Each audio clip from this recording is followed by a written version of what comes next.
Welcome to the Downtime from WTWH Media with your hosts, Sarah Wynn and Sheri Kasprzak, bringing you everything you need to know from the week in manufacturing.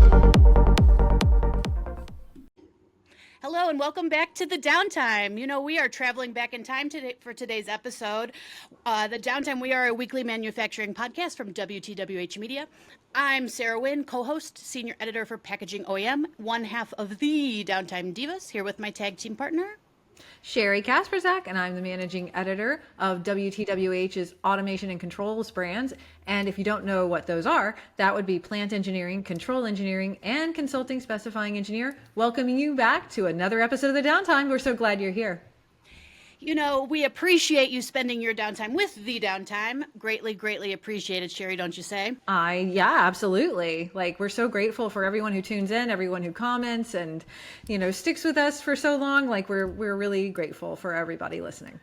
Yes, this is episode 24. 24. Woo! Can you believe it? What's the fit? Are you throwing a fit today? Wardrobe? I mean, I think I'm throwing a fit, like I try to every day, but no, like it's really warm today. It's the weather. If you're not from New England, you probably don't know, but New England weather is notoriously psychotic. It's like one day it's raining and cold, the next day it's like 90 degrees outside. So today it's like super warm. Yesterday it was rain and I was bundled in a sweater. I don't know what to do with my wardrobe at this point. So I've got this little flutter shoulder top. Yeah, just trying to stay cool. How about you? I see you're sporting a very cool new hat, one that I recognize. This is the Ohio State Buckeyes hat. Sheri recognizes this because I found it at the airport when I was heading to my Schneider Electric trip in Houston. And I sent myself a video of me wearing it. I said, Sheri, should I buy it? Spoiler alert. She said yes. Yeah. I mean, I'm always going to tell you to buy something that makes you feel good because I think we all should. We need to treat ourselves every now and then. I just, something about it spoke to me. I like the little mesh in the back. You know, I showed off my other hat that was kind of like this. I'll flip it around. Here you go. Yeah, so we got the Buckeye hat on. We got a Buckeye shirt. And I even got the jacket with the Buckeye lapel pin. Go Buckeyes, go Buckeyes. I'm noticing a theme today, Sarah. I'm noticing a theme. Let's rock. Let's roll. Okay, let's move on into our headline segment. Sheri, are you ready? I'm ready. Let's rock. All right. So Packaging OEM, it's a Throwback Thursday episode. We're going to take it back all the way to Sarah's beginnings with Packaging OEM. Sheri, my very first story I ever wrote for Packaging OEM is about Four Peaks Brewing Company, how they use Leibinger products to enhance quality control. It's about coding, printing, and marking, which also ties into the Packaging OEM ebook, which touches on labeling, coding, and marking. We will have both of these links available in the podcast story on our social media. But yeah, it was my first story I ever wrote about packaging, Sheri. Ever. Yeah, we love it. Yeah. So over at Plant Engineering, this is brand new. I mean, this might be the most brand new thing in this episode since we are throwing it back, is a new piece from Mitsubishi Electric on manufacturing and using automation as a way to make things more sustainable. And sustainability is something that's super important for us. And I know you over at Packaging OEM, Sarah, it's something that you talk about all the time. And just ways that you can use collaborative supply chains, automation, things like this to help manufacturers build like a greener, more profitable future. So this piece from Mitsubishi Electric comes from Deanna Fu. And, in the article, you can learn a lot about advanced automation technologies like VFDs, energy efficient motors. Those sorts of things can reduce your energy consumption. Right sizing is another thing that, the article discusses, power over Ethernet integration, customizable configurations, as well as data analysis. Now, we talk about data analysis all the time, things that can really help with maintenance and improving how your sustainability is, that kind of thing. So you can really like track your data and supply chain collaboration drives, this sort of continuous improvement and sustainability. So go check that out over at plantengineering.com. I will link it wherever you can find our podcast, but it's a great article, really dives deeply into how automation is changing, sustainability in manufacturing. I think it's a really important topic that a lot of people are talking about. And, with automation being such, at the forefront of manufacturing, I think it's a timely topic. Definitely. And Sheri, on the topic of automation, this wasn't in our initial. I apologize. I'm going to bring it in. My story on how Shell automated its refinery procedures with Schneider Electric's EcoStruxure automation expert is now up on Control Engineering's website. It's my first story for Control Engineering. We love we it. will link that one too. More automation. We're super proud to have that piece from you, Sarah. Like Control Engineering, it's, I know it's not your normal beat, but we're super excited to have that piece from you. So go check it out at controleng.com. Thank you, Sheri. It was a pleasure to be able to write for Control Engineering. Definitely a bit of a challenge for me. You mentioned it's not my normal beat, but I greatly appreciate the team over there, especially Stephanie, our supervisor, the GOAT, for helping me out with the edits on my story. Thank you, Stephanie. You gotta love the GOAT. The head of the table. Right. Yeah. So this is a throwback episode, as we mentioned. Now, Sarah, one of my favorite interviews, and I'm so glad we're featuring her today, is with our pal, Sushi. Sushi Sudhir. She was such a delight to talk to. And I know that a lot of people love this interview as well. So, why don't you tell us a little bit about what Sushi's going to be talking about in our throwback interview today? Definitely. So we featured Sushi as part of our Women's in the Trade Day special that aired back in June. I mentioned at the top of the show, this is episode 24. A lot has happened since we had that episode. So we wanted to bring this certain interview back. I think it's very motivational and inspirational. She has got some great tips for females in the engineering and manufacturing fields. Also, I do want to point out that Sushi was named to the Consulting Specifying Engineer 40 under 40 list this past spring, and we will share that link too. That's how we met her. So we greatly appreciate her taking her time. She's an engineer who's worked on some incredible projects, including the Houston Airport. These are sustainable lighting projects, along with university facilities. And I mentioned she provides some powerful insights. So Sheri, anything else? Did I miss anything? No, she's just really an inspirational person. And if you're looking for a little bit of motivation, inspiration, just go check out the interview. She is so fun to hear, and her story is really very inspiring. So have a listen. So Sushmitha, thank you so much for joining us on the Downtime. We are honored to have you. For those of you who don't know, Sushmitha was a winner of the Consulting Specifying Engineers 40 under 40 this year. So congratulations. That's such a great honor. And we're super excited to have you on the Downtime. Thank you. Thanks so much. So could you just kick us off by telling us a little bit about your background and experience and what kind of brought you to where you are? Yeah, sure. You can call me Sushi, by the way. Just everyone calls me Sushi, like the Japanese food. Very cool. So, I am from a lot of places. I was born in India. I grew up in the Middle East in Bahrain, and I lived in the UK for 10 years. I currently work for Arup as an electrical engineer and mainly with building services, so building design. And I started my career in Bahrain for a consulting firm. In fact, I did work for power stations before that, but I was interested in sustainability and where I can actually make a difference, which is why I moved into building services. Then I did my sustainable energy masters in the UK, and I joined Arup there in 2013. So I've been with Arup 12 years now. Wow. And I moved to the US in Houston, Texas, 3 years ago. Exactly 3 years ago this week. Oh, wow. That's Wow. so fun. Happy And anniversary. yeah, and since moving here, I've worked on some really great landmark projects like Houston Airport and a historic site in San Antonio and really amazing projects. I moved here as a senior engineer 3 years ago, and then I led the electrical design for a couple of these projects, and I am now the team lead for the electrical team for Arup South. Absolutely. That sounds perfect. What kind of inspired you to want to work in electrical design? What was it about the field that really appealed to you? Um, Very interesting question. I think when I was 15, I actually wanted to do medicine, like to be a doctor. And but I had this really inspirational mathematics teacher, and my dad was a physics teacher, my mom was a chemistry teacher, so we had a lot of you know, teachers in the house. My parents wanted me to do engineering, but I was like, no, I really like medicine. I'm amazed with the human body and how it functions. But my math teacher's like, wow, you've got a really good analytical mind. Maybe you should try engineering. And I was like, I was such a big fan of that teacher. I was like, okay, maybe I will consider engineering from this point. So I explored a couple of different fields and I wanted to do electrical engineering.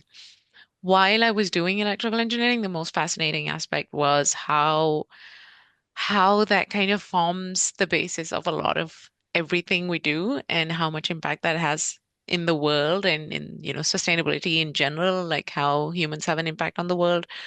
And so power generation, sustainability, solar, renewables, all of that interested me a lot. Um, and I do have a little bit of an architectural mind. So if I visit a space, I usually don't forget the layout of that space. It's kind of imprinted in my mind. So sometimes, like when I visit family friends, like after 10 years or something, I'm like, oh, did you move your couch? They're like, how did you do that? So, That must be mind blowing. It's like, how do you know? That's too yeah. funny. So, yeah, 3D spaces really amaze me, and I love buildings. And so when the juncture of buildings and architecture and sustainability and electrical design came together, I was like, this is what I want to do. That's amazing. When I was reading through all of your successes when we were going through the 40 under 40 winners, you have so many projects that you've worked on. Is there one that you're just like, yeah, I did that. I'm so proud of that. That's my baby. Is there something that's super like special to you, a project that you're really proud of? I have a couple of them actually, all for like different reasons. I think the one that is super close to my heart is the health center at the University of Nottingham in the UK, because I did my master's there, and while I was a student, I walked into this super rundown healthcare building, and I was like, oh my gosh, this space is so dingy, and it makes me uncomfortable. And if I'm feeling unwell, I don't want to enter a space like this. It gives me no confidence at all. And then 4 years down the line, they were renovating that, and I got to work on a brand new health center for the campus. And I went on my maternity leave, and I came back, and the construction was happening during that time, and I got to do the design. I missed a little bit of the construction, but I then got back, into finishing up the construction, and to stand in that building and to see students using that gave me a lot of satisfaction because I was once a student in that campus, and I really wanted to make a difference to that space. So that one's really close to my heart. Another one is University of Warwick, where I was involved. I was leading the electrical design for the sports center. Um, Once we finished all of the construction and everything, one summer, this summer intern came to us from University of Warwick, and he was a badminton coach. And he was like, do you know we have this amazing new building, and the badminton courts are amazing. The lighting's so perfect. It's as if somebody thought about it. I'm like, let me show you something. And I pulled up the Mhm. plans, and I'm like, I did the electrical design on that, specifically the lighting. That's awesome. That was very satisfying. That is amazing. Yeah. And then the Houston airport is really like kind of, giving back to the community. So when I first walked in, the Terminal D expansion was still under works, and it was, chaotic at the airport. And then last December, we flew back home to visit family, and we flew through Terminal D, and I was telling my daughter all about it. Like, I was part of this That's new amazing. terminal. So yeah. Fantastic. That's awesome. Sushi, could you tell us a little bit more about your interest in sustainability? How did you get into that space? Um, So I grew up in the Middle East, and I have to say it's very similar to Texas, where there is a lot of excess in everything. And then when I moved to the UK, I could see a stark difference in how people live their lives. It's a more like frugal or like more intentional style of living. If people didn't need something, they did not get it. And there was always a question, do I really need it? Is it going to help me? Is it going to help the environment? So people are always conscious of that. And so we kind of absorb that into our family a lot. And so we got rid of all the plastics in the house, and we never went shopping without a bag, and small things. And we were trying to get our daughter to get into that lifestyle. And I've always been passionate about doing something for the environment. And then when I moved to Texas, it was a big big change for me because everything was in excess. And the I remember the first time when I went shopping at a grocery store and somebody double bagged the milk can, and I had tears in my eyes. I was like, why are you doing that? And my husband's like, don't do that, don't get into trouble.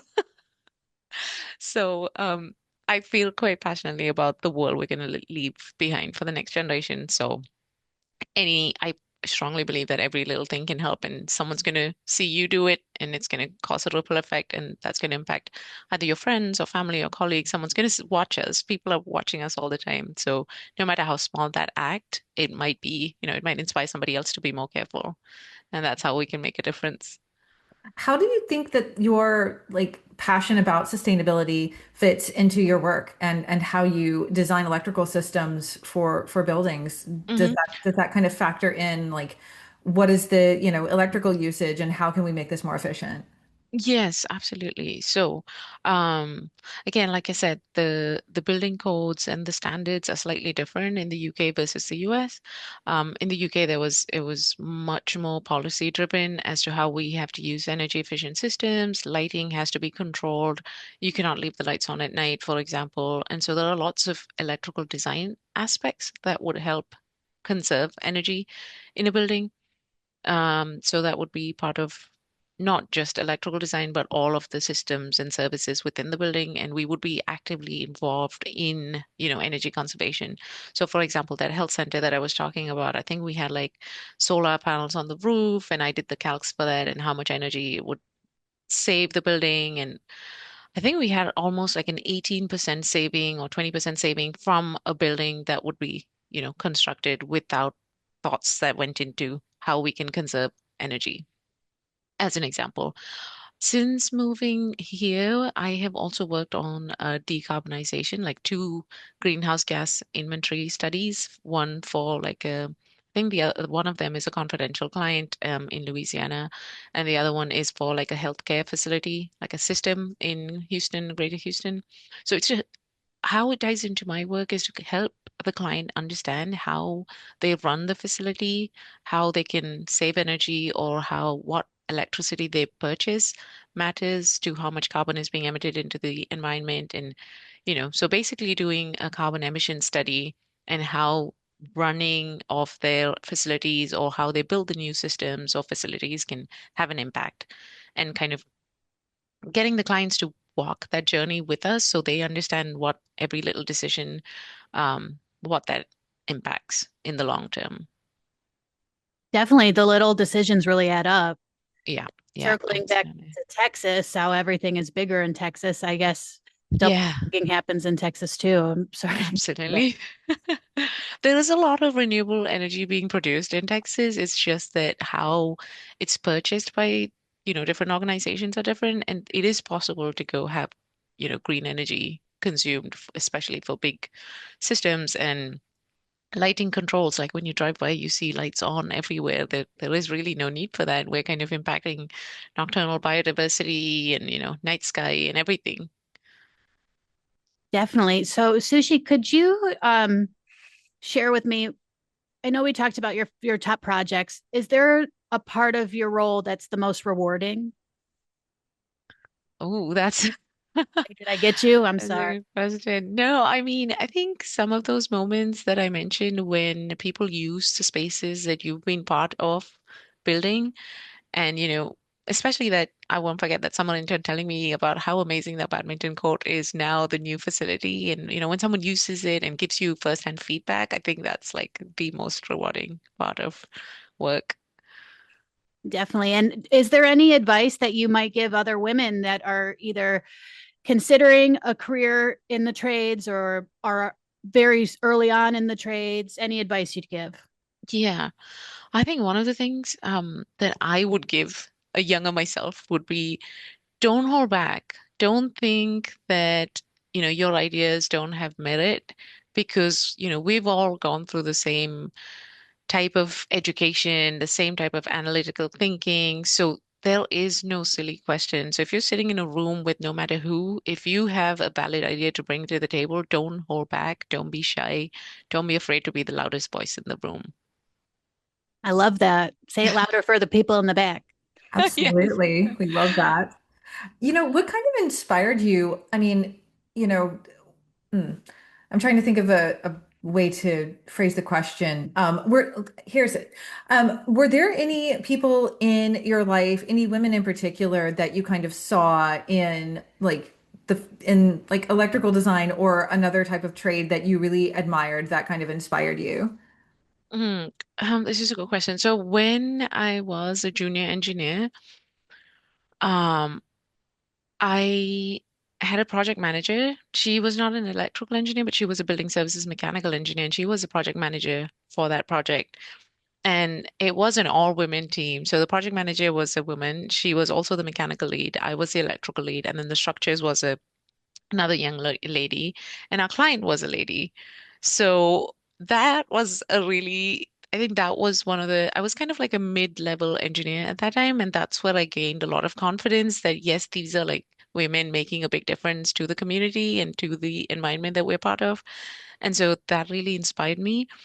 But I also want to mention my boss when I started this career. He, being a male engineer, was always, always supportive. And he was the one who kind of pushed me out of my comfort zone and like, hey, speak up, speak up, speak up. You sometimes need an ally in the industry who, has confidence in you and who builds that confidence in you. And I would be most thankful to these two people. Absolutely. Yeah, we love an ally. We love somebody who's going to be there rooting for us. So I love that. Yes, yeah. Yeah, even now, like sometimes when I have an off day, I would like call him up back in the UK and I'll be like, hey, how's it going? And just a conversation and I'm, back with my mojo. Nice. When you find the people that lift you up, you want to stick around them. So I love that story, Sushi. Yeah, Thank you for sharing. thanks. Awesome. I think those are the questions I had. Is there anything else that you want to say to our audience or anything else that you think about, Women in the Trades Day and women in trades in general?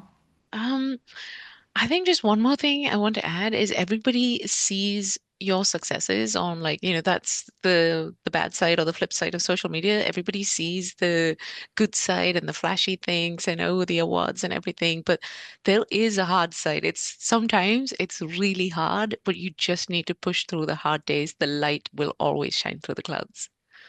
I love that. I think that is a great way to wrap up the interview. So thank you so much, Sushi. This was such a great Thank you. interview. We really Thanks appreciate so it. much. Thank you. Thank you, Sushi, again. We love talking to you so much. We had to air it twice. We Yeah. might bring some other interviews back from that Women in the Trades Day special. It was a really great episode. It lives very close to my heart. Oh, mine too. Yeah, we talked to some amazing women in the trades and in manufacturing and engineering. Such a great conversation with Sushi and with everyone who participated in that episode. And we're definitely going to throw it back again. So stay tuned. Yeah, we don't throw it back all the time. But when I we know. do, we catch it. Am I right? Oh, yes.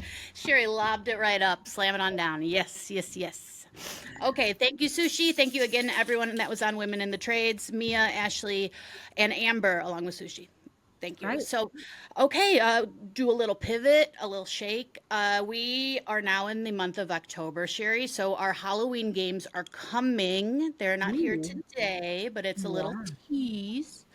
Sherry and I both really love Halloween, so you might Yeah, really want to tune into the Halloween episodes that are I coming think up. so, for sure. So let's get into today's game. It's just a true or false game. Each round will drop a statement about manufacturing or trends or pop culture or seasonal stuff. We said it last week. The downtime's like a box of chocolates. You never know what you're going to get. So there's a little mix of categories in here. Sounds good. Yeah, I love a surprise. So, yeah, I think that the gist of it is each round we'll, talk a little bit about a trend, pop culture, seasonal stuff. just see where it goes. Like the All right. conversation could go anywhere. Yeah. It often does. It often does. You know, we It had does. candy corn on the agenda last week. It's not on this Yeah. week. Who knew? Who knew? All right. So, first one. True or false, Sherry? Every machine should have disco lights to celebrate completed production runs. Absolutely true. I think that everything should be celebrated. I think everything should have a disco ball. That's just me. True. And I think we need disco balls now. Me too. We should totally get a disco ball. You know where we need to go? Five Below. Five Below, get a disco ball. Absolutely. We're big fans. We're big fans. All right. Question 2. Conveyor belts are secretly the most satisfying part of manufacturing. I would like to plead the fifth on this, but I'll say true because I love a good conveyor belt, and it's not just manufacturing. Conveyor belts impact us on a daily life, and I'm just going to throw it out there. You know, there's a sushi restaurant near my house, conveyor belt sushi. I love it, so I'll say true. In terms of the most satisfying part of sushi manufacturing, true. Oh, well, yeah. I mean, you can't have sushi without a conveyor belt. I mean, It makes you it gotta so love much it. more So, fun. as much as I love conveyor belts, I got to go with robotic arms for the most satisfying part of manufacturing. I'm a robot geek, I know, but I love a robotic arm moment. You know, they're so fun to watch. Sherry had a great time this past spring. Yeah, at the Robotics Summit and Expo. Yeah, if you're in Boston, you got to go to the Robotics Summit and Expo. It's always a good time. There's always something fun. They really, you know, Eugene and Mike and Steve, they all put together like a really great show. So go check it out. Yeah, awesome, awesome. Next one up. True or false? Boots with heels are just a safety hazard waiting to happen. You know, I'm your resident fashion girl. Like sometimes fashion is worth the safety risk. I just got to say it. This is the note I wrote down before I knew Sherry's answer. This is 100,000,000% true. Boots with heels are a safety hazard waiting to happen. No matter what Sherry says about fashion, it's true. When we went to our first event together, I'm calling her out right here on the show. Sherry wore heels all the way around. I couldn't believe it. I never met her in person, and she was a fashionista. Like, whew, I was amazed at that. I had sneakers on, and it was a lot just in that. So I'm Yeah. going to say it's a safety hazard, but Sherry can definitely rock a pair of heels. Yeah. Well, thank you. Yeah, I'm never going to live down the convention that I, you know, spent wearing heels. So, yeah. She looked good. She Thank you. did. But and I made her she fortunately she came around with me. You know, it was my first show I'd ever been to. So, yes, Sherry walked all around with me and she looked good doing it. Well, I thank you. All right, on to the next question. Everything tastes better when flavored with pumpkin spice. You know my blood type's pumpkin spice. I'm going to say it every week while it's pumpkin spice season, so this is true. You know, during the fall, yes, absolutely. Then, like, once it gets to, I don't know, say mid-November, once Thanksgiving is like a foot, if you will, a turkey foot. I don't know. Is that a thing? Anyway. A leg. A A leg. turkey leg, a leg. foot. You know, then we gotta shift gears. A foot, yeah. We gotta shift gears. We gotta go like peppermint or you know hot chocolate or something else. But you know, from now until Thanksgiving, absolutely. We've never talked about this. This is brand new for the downtime. I personally agree with that. I think pumpkin season ends with Thanksgiving. I think it even ends a little bit before Yeah. Thanksgiving. You switch to peppermint mocha. That's just how it goes. Peppermint mocha has to have its own season too. Yeah. 100%. Yeah. Yeah. All Next right. one. Next one. True or false? Plaid scarves are the crown jewel of fall fashion. Ooh. So, I mean, a plaid scarf is fine, but not my style. So I don't think it's necessarily like the crown jewel of fashion, fall fashion. So I'm gonna have to go with falls. I say false. I think a pair of boots is much more impactful than the scarf. I wear scarves sometimes, but the boots will protect my, and I should add this, boots without heels. There you go. Yeah. Next one All up. right. I think this is our final question. Yeah. carving pumpkins is a better workout than the gym. You know, carving a pumpkin is a bit of a mess, but I'm going to say false here. Yeah, me too. I mean, it's not much of a workout. Like, I mean, what size is this pumpkin anyway? Are we using like, a massive saw? I don't think that would be a very good workout. You have to, well, you got to carve it all Yeah, out, get all exactly. the stuff out. I do have two pumpkins at my house, but I won't be carving them. They're two very cute, chic, white pumpkins. Ooh, very fashionable. I love the white pumpkins so much, Sheri, that they live in my house. That's how much. Like they don't live outside; they live in here. Ooh. But do they pay rent? That's the question. No, they live in my house and in my head, rent free.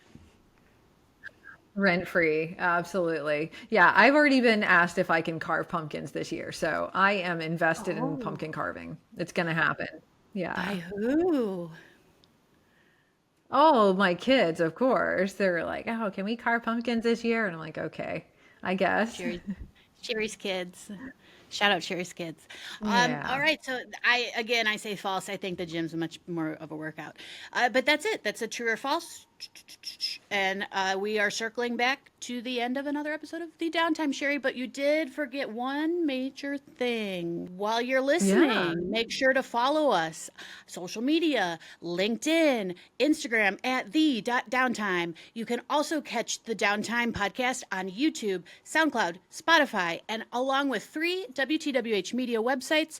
That is packagingoem.com, Control Engineering, and Plant Engineering. Those 3 websites, WTWH Media is our umbrella company, stands for Willing to Work Harder. Variety of B2B engineering publications along with healthcare and food and hospitality. You did a great job. I'm proud. That was a lot. I was trying to channel Sheri like, ooh, okay, thank you. Means a lot. Yeah, absolutely. Well, I think this brings us to the end of another episode, but we're so happy that you joined us, and we will catch you in the next episode of the Downtime. Bye.